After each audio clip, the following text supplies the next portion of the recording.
প্রিয় বন্ধুগণ, আমি আবারও নিয়ে এলাম আপনাদের জন্য একটি রান্নার রেসিপি।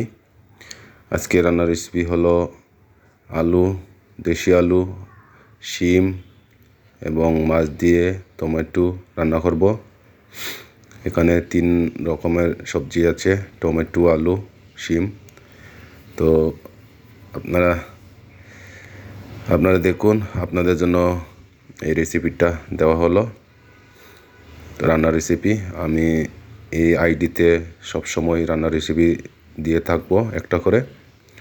তো আপনারা যদি ভালো লাগে তো বেশি বেশি করে লাইক, কমেন্ট, শেয়ার করবেন যেন সবাই দেখতে পারেন। তো এখানে মাছ ভাজি করে রেখেছি, আমাদের পুকুরের টাটকা ফ্রেশ মাছ, সিলভার কাপ। তো দেশের বাড়ি থেকে আনা হয়েছে, এটা দিয়ে রান্না করব আজকের রান্নার রেসিপিটা। তো আপনারা কেমন রান্না হয়েছে সেটাকে জানিয়ে দিবেন লাইক, কমেন্ট করে। আপনারা বেশি বেশি লাইক, কমেন্ট করবেন যেন সবাই দেখতে পারে। এখন টমেটো দিয়ে দিয়েছি, টমেটো দিয়ে আবার এটাকে কষিয়ে নেব। তো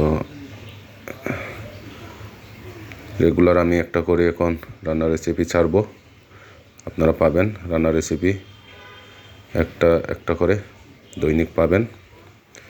তো আপনাদেরকে ধন্যবাদ আমার পাশে থাকার জন্য, আমার ভিডিও দেখার জন্য।